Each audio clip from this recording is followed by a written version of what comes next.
Everybody wants to make money online, but how? You've heard of drop shipping, print on demand, blogging, YouTube. But I can guarantee you guys, you have not yet heard of this one. I got to talk to Liv, who built a six-figure business with only an Adobe subscription. And listen to how much she now makes every single month. April, we were making 30 to 40,000 a month. And we've been just progressing, and I just feel like we probably are projected to make more, given I know what I'm doing a little bit more and I have more time to do it, and Right. We're building those systems and processes to make it run a little bit more efficiently. Yeah, this is one you want to make sure you are listening to. And when you watch this video, I want you to listen to mainly just the strategy that she uses to build this online empire, and then think about how you can apply these same strategies to your own business. And this is one of the interviews that we did in my private community, and we had an excellent behind the scenes discussion that my members, they got to ask their own questions, and she gave some really good answers to what they had to ask. So if you want to hear more, join the waitlist so you'll be the first to know when the doors open again. All right, now let's get into how Liv does this and how you can too. Let's take it away. Can you tell us a little bit about yourself and how you got started doing what you do? Yeah, for sure. So my name is Liv. I'm the founder of the Clearly Collective, and I specialize in taking the very essence of a brand, community, or destination, and then translating this into a visual narrative that can be applied on anything from a silk scarf to a car wrap. I'll talk about my business, and I'll get into how I got there in just a sec. The business is divided into two parts. We do brand partnerships with people from McLaren to Bacardi to the US Olympics. And that is using the same style of narrative and storytelling, and like transforming logos into these like beautiful narratives through my art style. And that can be applied to, really anything that could be wrapped, from textile to a car, as I said. And then I have my own D2C e-com brand, and that specializes in taking college campuses and destinations and making these beautiful wearable silks. So that's like the quick 30-second of what I do today. But how I got there is, how detailed do we want to go? You have your silk scarves business. Is that that's a separate business from your other one that you just said? It's kind of like detailing. Mm-hmm. Yeah. Okay. So I feel like it's hard to explain what this is without seeing it. So definitely, I would say if you could put some images on my Instagram or something, there's some good examples. Which I love your Instagram, by the way. I want to put your link in there. She's so cute. All of the stuff on her Instagram is so amazing. What she does is amazing. So we're going to put some pictures through this interview just so you have an idea of what we are talking about. Thanks. Yeah, I'll give some examples, okay? I'll give one example from each of the different pillars that support my company. So the basis of it all is me and storytelling, and essentially I'm an artist. And so let's take UVA, which is where I went to school. I designed a silk scarf that's inspired by the iconography of the campus. So whenever people go back to UVA, it's all about the rotunda, which is the heart of campus, and the lawn and all of this stuff that you associate a lot of really good memories with. And I developed this line because the idea was, okay, if I go back to school for reunion, I don't want to be wearing a UVA sweatshirt. What is the elevated version of the college sweatshirt? That's what I create. And it's kind of like this beautiful silk scarf inspired by architecture. So that's an example of what the collegiate line is. Destination line is an elevated version of the I Love New York t-shirt with the Empire State Building on it. It's silk scarf, but instead of taking these kind of more kitschy icons from a city, it's how do we even make a more specific subset that people can relate to? So, I live in the West Village. Everyone loves Dante. We love the West Village. What are these basic spots that we associate with this lifestyle? Let's make this into a really beautiful silk scarf that everyone from this area just feels allegiance to and they're really proud of. So that's the D2C line. It's storytelling, design, and silk scarves. I feel like this is just so smart, because it's you are creating your own niche. There's no one, I don't think, that does this, and you can correct me if I'm wrong, but it's just so smart. I always say why would someone buy this? And they would buy this because they want to feel connected, and they don't want to just dress just another sweatshirt. They want to have something that's different and unique. I just feel like you took such a very smart approach in getting your items out there. But how did you think of this? I think that it was a need of my own, and the base of it really was, okay, I'm super creative and I love making gifts for friends, but how can I make something that's really nice and meaningful for them? And I used to do art, and that's fine, but you know, it's just another piece of art. It doesn't really mean much to them. So I pulled from their communities, and I translated it through that. So suddenly you have this super meaningful emotional piece that actually means something to them. So that's how it really developed. Wow, I love. So how does this work? So you have an idea, but like there's cost involved. Like you have an actual product, like yeah. And so can you tell us like how did that work? What was the like money that you needed for this, and how did you get capital for it? How did you manufacturing? Are you doing these scarves yourself, or what? How does the process? How does it work? How did I fund all of this, and like what is the financial structure behind this all? So because there's two parts of the business, and I just spoke about like the D2C e-com. There's a part of the business where, you know, I'm selling CPG, I need to buy inventory, do everything like that. That is supplemented by these brand partnerships I do. So it goes back and forth. So an example of brand partnership is I worked with McLaren, and they needed this big brand activation for Car Week. And so we created silk scarves and dresses and a car wrap that represented McLaren in a really beautiful, like artful way that wasn't, you know, just a logo. And they liked that style. That money. Let's stop really quick. Yeah. How are you getting these brand partnerships? It's actually kind of wild. Every single brand partnership I've had has been an inbound lead through a DM on Instagram. So like the US Olympics are on Instagram, Saks Fifth Avenue, or like, you know, Nordstrom's, all these people are on Instagram. And if you can market to them and give them like a reason to reach out and kind of fill a gap of what they need, like they need a brand activation, here's what I can do, they'll reach out. So are you saying, okay, can we talk about the Olympics deal? Yeah, sure. How did that happen? So they reached out and they said, hey, we need gifting in your style. We need a silk scarf for all of our donors. And it's like the board that manages it all. And so I went ahead and I designed a silk scarf that was inspired by the architecture that was being renovated for the Paris Olympics. And that was really cool because they took all of this old, like historical stuff and then added this modern touch to it to make it possible for the Olympics to be there. So we translated that into a silk scarf. So instead of just another Olympics rings, it's this really ornate story of all of the different architectural thoughts that were included in that. So afterwards, when all the donors came back and they have this scarf, they can frame it on the wall, and it's kind of like this art piece that represents their experience.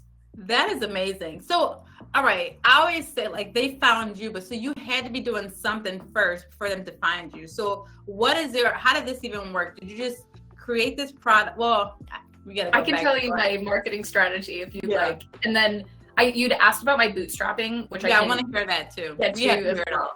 Yeah. So my marketing strategy was very theoretical to start. And the best example I can give is I wanted to do a scarf for a liquor brand. And so I took Kendall Jenner's 818 tequila and I said, okay, what would it look like if we were to take this, corporate brand? It's creative, but it's more corporate, it's rigid. And how do we make this into a beautiful silk scarf and wearable textile? Okay, let's go into the history of how you make tequila. What does the actual farm look like where they're, growing everything? What does that process look like? And then how do we translate that into a really beautiful silk scarf that really represents this awesome process that makes this great drink? Put this on Instagram and TikTok, and I didn't have a lot of followers at that point, but 818 did not reach out. But who did reach out was Bacardi, because I created this roadmap of, oh wait, it actually would be so cool if we had a silk scarf that represented our distilling process, and we need a gift every single year to give people. So this girl laid it all out for us. Looks like she can do it. It's kind of like a theoretical portfolio, and so I would target different groups of people that I wanted to work for hospitality, liquor, private social clubs, stuff like that. And I said, this is what I could do. And I'd use an example, and then people would reach out. So with McLaren, I actually didn't do a car project. At that point, like I wasn't doing that. They just found me through some of these other theoretical, how do we take a brand and translate this into something less corporate and beautiful? Now, what are these Instagram, like, what does these reels look like? What are you doing on these reels to get this, this idea out there for people to even find you? Yeah, so what I'll start out with is I'll select something that's really relevant and trending at that time, and then marry it with my somewhat abstract idea. It's like so hard to explain unless you visualize, so everyone go check that out. But I remember Barbie was really popular at one point, so I said, well, what if we took the Barbie movie and made it into a silk scarf? And so you hook people with something that they're really familiar with, like some pop culture trend, and then you say, well, what if you thought about it this way? And so that's what creates this virality and this interest in what I do. Oh, that's so smart. Just like taking advantage of popular topics and then write on that coattail, whatever they call it. I love it. Okay, so you have this product in mind. How are you getting it to manufacture, the money for it all? Like, how did you bootstrap it? Yes. So I have not taken any investment. There's been no help whatsoever. I think the biggest help that I got was my dad paid for my Adobe subscription for Photoshop. And he's like, here, Merry Christmas, which was great. And that's all I needed at the time, because what I would do is I'd use Photoshop to mock up what I could do. And so I didn't have any followers on Instagram, but that's a huge part of my growth strategy today is like crowdsourcing and advertising through that organically. But at the time, I think I had maybe 1,000 followers, and they were mostly friends. And I said, okay, here's what I can make for you. It's going to be a polyester silk scarf. I'm going to sew the edges. It's not going to be that nice, but it's $25 and you can have it. And, this is what it's going to look like. My first designs were not great. They just were random kind of sketches. And then I had 20 friends buy it, and I reinvested that money, and I got into silk, and then I reinvested the money, and then I refined my designs. And so it was this process of how are you like getting it done? Is there it's a lot easier to manufacture products than you'd think. The hardest part is to find the right manufacturer. And so I started out on Etsy, and you can go on Etsy and there'll be people there that just print whatever you want onto polyester, onto silk. And I started out on Etsy with some random supplier, and I said, hey, can you print this design? They said yes, came to me, it was good to go. But then I went through about 5 more manufacturers on different platforms, just kind of trying out different things to find the perfect one that I have today. Oh my gosh, like who would have thought? I would never think to go to Etsy. So you're the designer, you make these awesome designs and you send them off, and you already have the orders, so it's not like a print on demand system, is it? Kind of? It's not print on demand. No, it's not. Everything's a pre-order system, and now we have enough capital that we can invest in inventory, so we can hold things. But for a while it was a pre-order system, so we were guaranteed whenever we spent money on inventory and product, we were guaranteed that it would be paid back. So you basically started this company by your Photoshop. It's like you created the design, you said this is what you had to offer, they bought it, and then you had the manufacturer create it, and they shipped it to the customer? No, I do all the fulfillment myself. Yeah. Do you still do it to this day? Yes, and I'm dying, and I'm finally getting a 3PL. Oh my God, this holiday season has been crazy. Oh my gosh. Do you have a team? Not really. I mean, kind of. My team is full of like really good mentors and friends that give me advice when I have a problem, like things are stuck at customs. What do I do? But I have an intern who helps me out with design. And then I have a sales rep that goes with me on site visits and helps me just finish off those on the B2B side. This is amazing. Okay, so can we ask the question, how much do you make with this business? So it's hard to say, honestly, because we've definitely hit 6 figures, but it's been like a steady, like we're above like we're not above 6 figures. We're above 100K now, but I just started going in all in on this when I quit my job in April. So, you know, oh my God, congratulations. Thanks. April, we were making 30 to 40,000 a month. And we've been just progressing. And I just feel like we probably are projected to make more, given I know what I'm doing a little bit more and I have more time to do it. And, you know, we're building those systems and processes to make it run a little bit more efficiently. So how much do you sell these for? So they're $150. The scarves are $150, and they're a little bit larger than the typical Hermes, which is what, you know, people are associating scarves with. So it's cheap. Like Hermes is like $500, $600. This is cheaper. It's a little bit larger, so that like it's a bit more flexible in terms of the way you want to style it. And then it has a little bit more meaning because it's very niche communities that are represented on it. I'm just like, this is amazing. So like, you had no road, like, did you have a roadmap to this business? Because not at all. It's been such a wild ride. And I, you know, I have to be, I'm very grateful for the people that are around me that have helped in terms of advice. And, you know, I think, if I think about this in terms of like help and roadmap, one of the biggest things I learned is that as an entrepreneur or as a founder, you're either going to be the visionary, the operator, or the technical person who does like the nitty gritty and like actually gets stuff done. For me, I'm absolutely the visionary, and I know that my skills lack in the operating system. And I'm creative, I'm marketing, I can design, I can get things done, but like creating that structure is something that I struggle with. But my friends are so smart, and they all like they all work in banking, they all work in this place. They're like, this is so the environment is so key. It's New York. New York is like a financial capital, so I'm like very lucky because of that. But yeah, what was your question? I forget if I answered that. I don't even know what my question was, but I'm just like so astounded by this, because I feel like this is I was asking like, did you have a roadmap or anything like this? So like, what is next for you?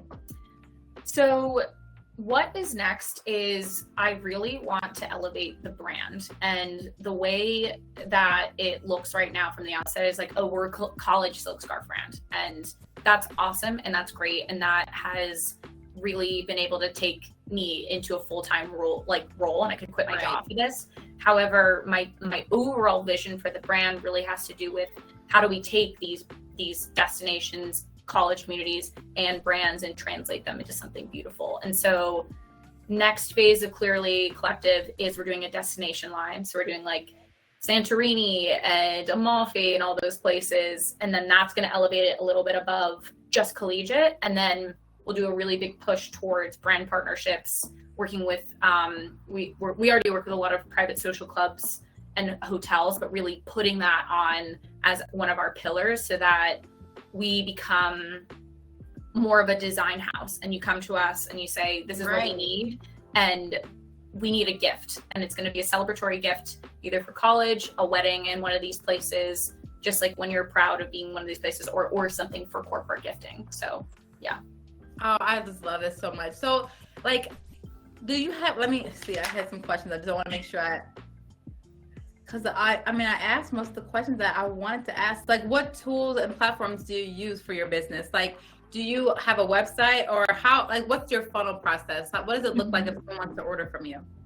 Yeah, so I have a website, and website's under construction. So, you know, we always have to optimize SEO. So in terms of strategy and tools, just like there's lots of people that can just help you do a quick project on SEO to get you to the top of the search bar. Yeah.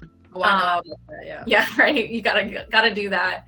And then, but like other tools that I use, ChatGPT has been incredibly helpful, I think, for customer service, because I do customer service as well.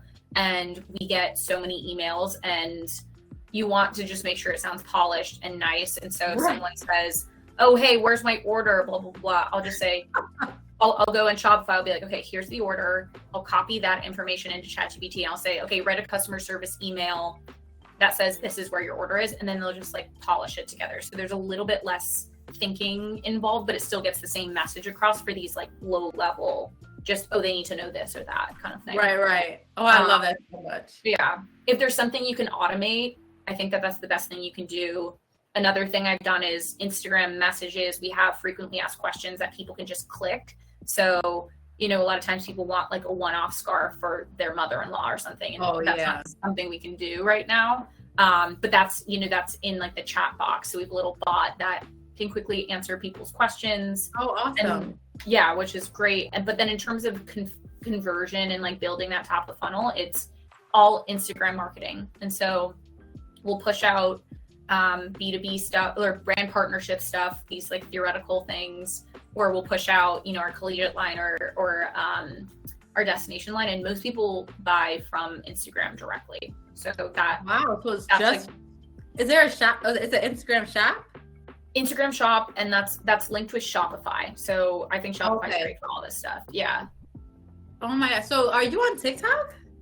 I am, but I'm not as like, I only have like 20K there. Oh, only the 20K. That's nothing. So, I mean, because you couldn't even do TikTok shop, right? Yeah. Just, I understand the focus though. If I know if it's not broke, don't fix it, but it's just awesome that you can expand. Like, and I know it's just right now. So I mean, just to think how big you can get, I just feel like this is an awesome business. I'm just like, so like, I just never had thought that this, I mean, I just love the idea. And I just think you're so amazing so this all comes from your head, these ideas, and obviously some background information that you do. And I want you guys to check out her Instagram. It's so good. You explain a lot about like how you came up with these ideas. And I just think the college route is so smart because these people are like diehard fans of their college, and anything that they can do to represent that, they're gonna want to buy. And it's such a great gift idea. It's just like, come on, this is just such a good, it's so good. So if someone wanted to start a business like this, or just anything for aspiring entrepreneurs, like what advice would you give them if they want to get started, but kind of hesitant to kind of leave the 9-to-5 or, launch out into something different? What advice would you give them? I think that my perspective is coming from someone that like does not take risks at all. So my perspective on this question is work on something on the side that gives you passion until it starts making sense to leave your job for it. But I think there's also has to be an aspect where like your passion has to marry with something that is easily digestible by the outside world. So if I, when I first came in here, I'm like, I make silk scarves inspired by X, Y, and Z. It doesn't make sense until I have an example. Oh, it's a UVA silk scarf or in architecture inspired silk scarf. Okay, suddenly that makes sense. And so what I found was like, I was doing art for a while and like I was doing these cute sketches, but it didn't pop off until I married it with something that people understood. So I think it's also really important to have that be your passion, that marries with whatever pop culture reference or need is out there. And as long as you just kind of keep at that and be consistent alongside your job and, make that time for yourself to invest in your passion and fulfillment and then marry it, like you should be on a pretty good track. I love that advice. That's literally the advice I give too. So I'm just like, always just like build your business on the side until it can sustain or meet your income or exceed it. And then it's time to quit the job. So I'm just so big about entrepreneurship and just being able to live a life. I always say I want to help people build a business to create a life you love. I love that. Mm-hmm. Yeah, because you don't have to always love everything about the business part, but you're doing it to create the life that you love. And I love that you're doing what you love and have now the freedom to do it on your terms. But I'm sure, I always say, sometimes you give up the 9-to-5 for open to close. The time you open your eyes into your close. But it's like, it's something that's purposeful and that you love, so it doesn't matter. So I thank you so much for being on the call with us today. I just really enjoyed this. And I want you to, just so you guys know, we're going to put all the links to her Instagram and even some of the things that she was talking about that inspired her for the brand partnerships. We're going to put that in the description below. And as always, thanks for watching. Have a great day.